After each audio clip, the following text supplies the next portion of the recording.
Hello, my name is Jamie, and today I'm doing a book review on A Concise History of the English Bible by, her name is not on the cover, but I know it was a lady who did this. She doesn't put her name on it. Okay, I will have to look that up and let you know. I'll put it after the outro, let you know who wrote this book. And it'll probably be in the description of the video. So anyway, A Concise History of the English Bible. And then down here it says, with helpful notes by the American Bible Society. The cover is the only pictures in this book. The whole thing is text. It is very short. The actual reading material only covers about 43 pages. The book itself is 61 pages long, but only 43 pages is actual reading material. The rest of it is, here's a diagram in the back. It says a chronology of the English Bible. It's here, and it continues on the next 2 pages like this. And there's also special studies, lots of bibliography information in the back. Brief bibliography of the history of the English Bible. And then there's lots of information about the different versions that were available when she wrote this book. I believe she was a librarian. She wanted to chronicle the history of the English Bible in a concise form, which is the title of this book. And I enjoyed reading it. Oh, by the way, before I forget, right after, so the last page with reading material is page 43. And right after page 43, on page 44, it says Psalm 23 in the historic English versions.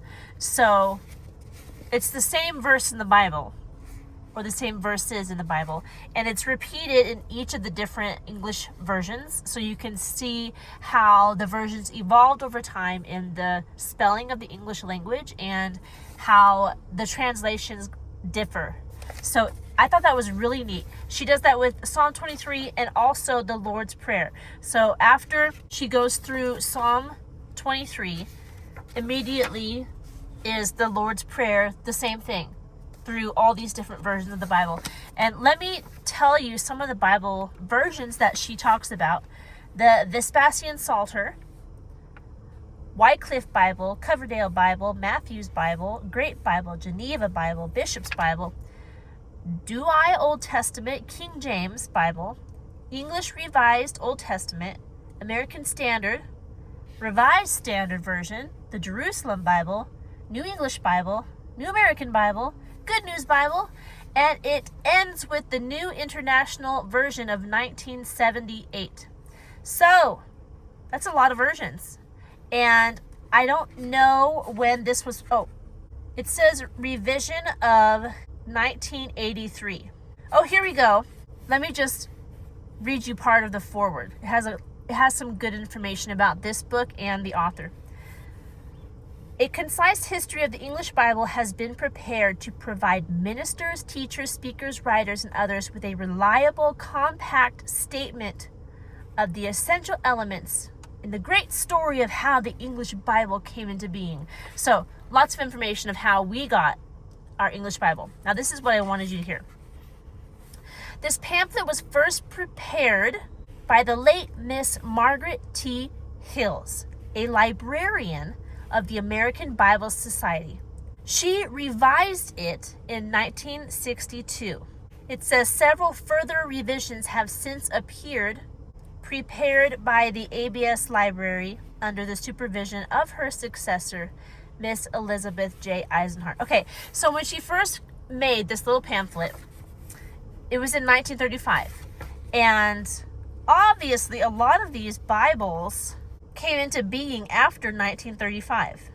1, 2, 3, 4, 5, 6. So the last 6 versions were after she wrote the original.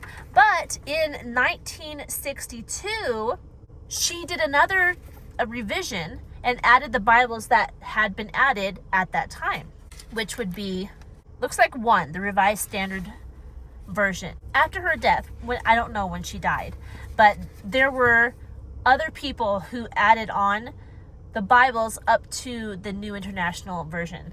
So the main author was Miss Margaret T. Hills, but a lot of people went into making this little pamphlet.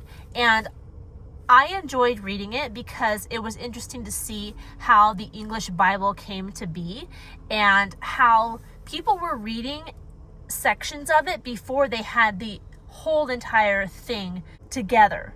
A lot of people had to translate from Latin, and people died in order to bring us the English Bible. Most notably, probably William Tyndale was killed because he was working on a Bible that the common people could read. Not only does this book talk about the Bible versions, but it talks about how they came to be and what people went into that. In the case of William Tyndale, we'll just use him as an example since I already brought him up. But she talks about William Tyndale's life and things that he was doing while he was translating the Bible up until his death. So you get the history of people who went into these Bible translations and the committees that met to decide how to translate certain sections and stuff like that. So a lot of information in this little 43-page reader. Really good.